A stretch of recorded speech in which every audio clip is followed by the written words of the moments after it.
तो चलिए शुरू करते हैं। हॉलमध्ये गेलो तर काका वगैरे जेवण बनवत होते. मग तिथं उपस्थित होते तर पांडू काका होते, त्यानंतर सुग्रीव सर होते, त्यानंतर सुग्रीव काका होते. एक फुल ना फुलाची पाकळी म्हणून दीपक जराशी मदत करू लागला त्यांना. दीपक माहित आहे का आपला मागच्या रील व्हिडिओ आहे बघा बर्थडेचा, तो व्हिडिओ तेवढा तिकडे जाऊन बघा की. दिसते थोडा टोप टाकची. जरा पुढे गेलो तर मुख्याध्यापक सरांच्या केबिनच्या बाहेरच आरुप पाटील सर आणि कराळे सर पोरांना मार्गदर्शन करत होते. कार्यक्रम चालू झाला पण आमच्या बॅचचे आम्ही दोघच होतो. एवढा कार्यक्रम मोठा आहे, आमचं मित्र काय आलेलं नाही. ते कसंही तिला आमचं मित्र गुराळा व्हायचं.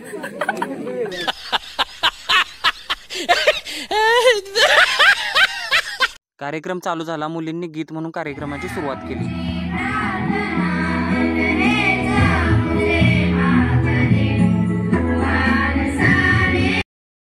ऐकायला वेगळं वाटेल पण 8वी 9वी 10वीच्या प्रत्येक पोराला पाठ असलेलं हे वाक्य आता कराळे सर बोलत आहेत. ते शीर्षस्थान सुचवलेलं आहे, शाळेकडून पूर्ण अनुमोदन. आमच्या हायस्कूलचे मुख्याध्यापक पाटील सर यांनी आलेल्या पाहुण्यांचे स्वागत केले आणि 2 शब्दांत आपले मनोगत व्यक्त केले. दुर्गम आणि डोंगराळ आपला शाहूवाडी तालुका आहे आणि पूर्वी म्हणजे 1990च्या दरम्यान आपले या संस्थेचे अध्यक्ष दिवंगत वैकुंठवासी कमा सावरे साहेब यांना आलेल्या त्यावेळेच्या अडचणी, कारण त्यावेळेला त्यांनी त्यांचं शिक्षण सांगरूळ शिक्षण संस्थेमध्ये त्या ठिकाणी पूर्ण केलेलं होतं आणि मग या आपल्या भागामध्ये आपल्यासारखं शिक्षण घेण्यास अडचणी निर्माण होऊ नयेत म्हणून किमान पुढील पिढी तरी त्यांना चांगलं शिक्षण या ठिकाणी मिळावं किंवा त्यांची सोय व्हावी हा उद्देश किंवा हेतू डोळ्यासमोर ठेवून आपल्या तालुक्याचे त्यावेळी आमदार स्वर्गीय संजय दादा यांच्या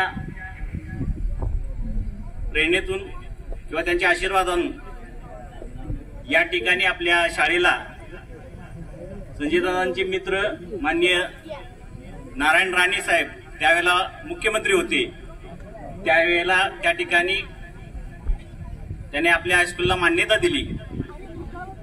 त्यावेळी सर्वच खाडी सर असतील, त्यानंतर टी एस पाटील असतील आणि सर्व संचालक मंडळ, आपली संख्या विद्यार्थी संख्या ही 125 आजचा पट आहे. तर या ठिकाणी आपल्याला सांगायला आनंद वाटतो की या ठिकाणी जे शिक्षण घेऊन बाहेर पडलेले विद्यार्थी आहेत आणि हा कार्यक्रम आयोजित करायचा एकमेव उद्देश म्हणजे जे वेगवेगळ्या ठिकाणी आपले विद्यार्थी आहेत ते एकत्र यावेत, काही संस्थेच्या लोक एकत्र यावेत आणि सुसंवाद व्हावा हा एकमेव हेतू होता. म्हणून हा कार्यक्रम या ठिकाणी आयोजित केलेला आहे. त्यानंतर बाजीराव काकांची मुलगी रिया पाटील हिचा सत्कार करण्यात आला. घुंगूरच्या या मातीमध्ये अशी ताकद आहे की इथं अनेक हिरे जन्म घेतात. या शाळेला 25 वर्ष झाली. 25 वर्षामध्ये अतिशय चमकदार आणि अतिशय सुंदर असणारे हिरे या शाळेनं दिलेले आहेत. या घुंगूर गावानं या समाजाप्रती त्याचं देणं उतरवायचं काम केलं. याच पद्धतीनं नवीन पिढी सुद्धा खूप चांगल्या पद्धतीनं योगदान देते आणि यापैकीच आपल्या शाळेचा कर्मचारी बाजीराव पाटील याची कन्या रिया बाजीराव पाटील या विद्यार्थिनीनं जिल्हास्तरीय कथाकथन स्पर्धेमध्ये प्रथम क्रमांक मिळवून आपल्या घुंगूरच्या मस्तकामध्ये मानाचा तुरा खोवलेला आहे. आणि या निमित्तानं मान्यवरांच्या हस्ते तिचं पुष्पगुच्छ देऊन सत्कार करण्यात येत आहे. रियाचा सत्कार तर तुम्ही पाहतच आहात. आता तिच्या कथाकथनाचे सादरीकरण बघा. नमस्कार, माझे नाव रिया बाजीराव पाटील. मी इयत्ता 7वीची विद्यार्थिनी. माझ्या शाळेचे नाव विद्या मंदिर घुंगूर. सुशिक्षित लोकांच्या या गर्दीत एखाद्या न शिकलेल्या व्यक्तीची कशी फजिती होते हे सांगणारी एक कथा मी तुमच्या समोर सादर करीत आहे. माझ्या कथेचे नाव आहे शिका शिका शिका. तुम्हाला वाटत असेल आज मी इतकी निराश का आहे? अहो, काय सांगू तुम्हाला, काय विपरीत घडलंय ते. आज सकाळी मी वट्यावर तांदूळ पाकडत होते, तोवर तिकडून टिरिंग टिरिंग सायकलची घंटी वाजवत पतुरवाला आला. लांबनच हाका मारी, अगं डांगू मावशे, कोणी आठवण काढली बघ तुझी. म्या त्याच्या तोडाकडे बघतच म्हणालो, आत्ता माझी कोण आठवण काढल बाबा, म्या काय पुढारी नाही वय. हसत हसत माझ्या हातात पतूर देत म्हणाला, अगं गंगू मावशे, लेकीचं पतूर आले कोल्हापुरावनं. एवढं म्हणून गेला की निघून तो. अव पतूर देऊन गेला खरं, पण माझाही कुणाला येतय. आम्ही म्हणजे अंगठे बाळगते. डाव्या हाताचा अंगठा निळ्या शाईत बुडवला की झालं, हीच आमची खून. अव कुणी आम्हाला विचारलं म्हस मुठी की अक्कल मुठी, आम्ही काय म्हणणार, एवढी दांडगी म्हसच मुठी की. पण पतूर वाचायचं कोण, लेकीचा निरोप तर कळायला पाहिजे. मग काय केलं, शेजारचा रामा तिथंच खेळत होता. त्याला हाक मारली आणि म्हटलं त्याला, अरे राम्या, लेकीचं पतूर आले, एवढं वाचून दाखव मला, काय दिलंय ते. एवढा एवढा बिरमुटा निस्टाल आलेली चड्डी वरवडत आला की पळत माझ्याकडं आणि चड्डीची नाडी अशी गोल गोल फिरवीत मला म्हणतो कसा, गंगू मावशे, तुझं मी पत्र वाचून देतो खरं, पण मला एक आदिली पाहिजे बघ. आत्ता म्हटलं काय, चिल्लर मधली एक आदिली दिली की काढून त्याला. म्हटलं आता तरी वाच पतूर. अव काय सांगू तुम्हाला, त्यात काय लिहिलं होतं ते. त्यात लिहिलं होतं, गाई मला बरं वाटत नाही, 15 दिवस झालं मी आजारी, येऊन बघून जा. अव पतूर ऐकून माझं काळीच धडा धडा करायला लागलं. तशीच पळत मालकांकडे गेले आणि समधी हकीकत सांगितली. तर म्हणतात कसं, मला नव्हे पुण्यांदा बघून, पण माझं आईचं आतडं ओढ घ्यायचं. यांच्या बोलण्यानं मन माझं लय दुखलं. पोरीसाठी जीव वळवायला लागला. काय नाही, शेवटी ठरवलं, लेकीला भेटायला जायचं म्हणजे जायचंच. आशिष रागारागाने घरी आले, गटुळं घेतलं, त्यात 4 कपडे बांधले, थोडस पैकट ठेवलं आणि निघालं की स्टँडच्या वाटेला.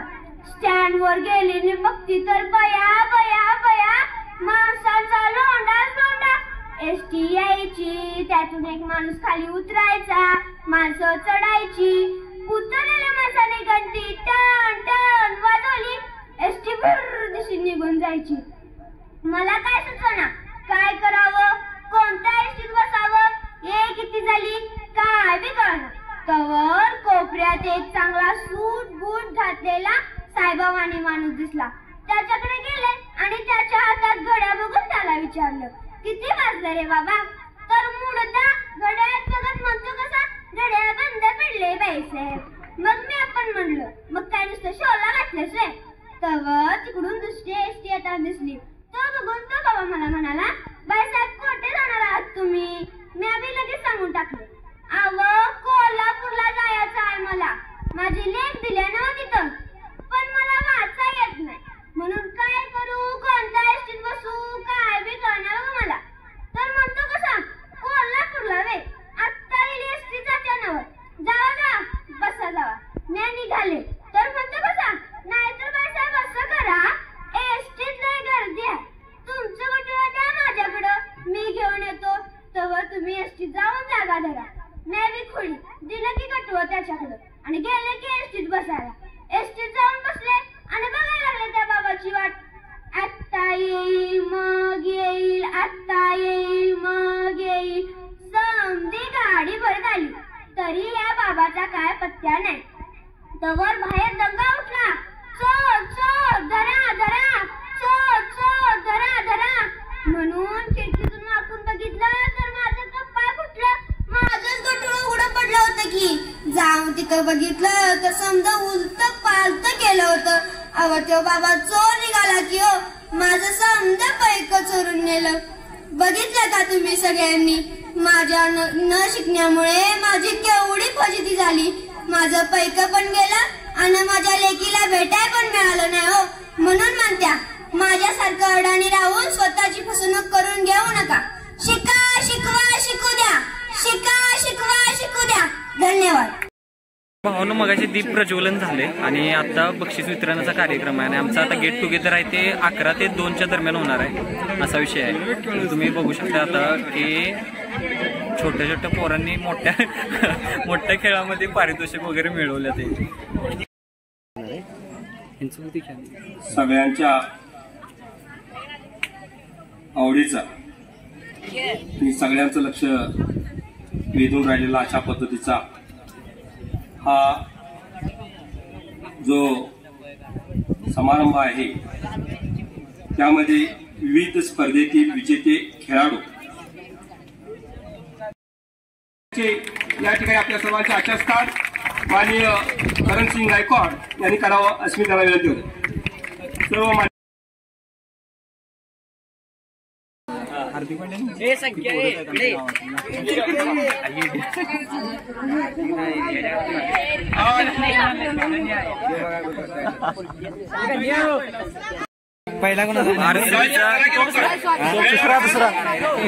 आरसीबीचा दुसरा बसलाय इथं का विना, आरसीबीचा दुसरा बसलाय. मुंबईतच नाही, मुंबईतच बाहेर. मस्त जोक मारा रे, या हस रे हलकट हस. मुंबई इंडियन्स इथं पण मुंबई इंडियन्सच्या पोरांनी धुळा केलाय. मुंबई दावा सगळी, मुंबई इंडियन्सचे कार्यकर्ते सगळे आहेत. चेन्नई बाहेर आहे, चेन्नई बाहेर आहे, चेन्नई बाहेर, चेन्नई बाहेर आहे, चेन्नई बाहेर, चेन्नईचं फॅन बघ, चेन्नई बाहेर. शालेय क्रीडा सप्ताहातील शिवाजी मुंबई इंडियन्सचं फॅन जास्त आहेत, मुंबई इंडियन्सचं फॅन जास्त आहेत. क्रमांकाचा मानकरी ठरलेला ही सगळ्यांची उत्सुकता असलेला आणि पहिला क्रमांक या ठिकाणी मिळवलेला जो संघ आहे, तो संघाचं नाव आहे शिवकन्या. चला शिवकन्या.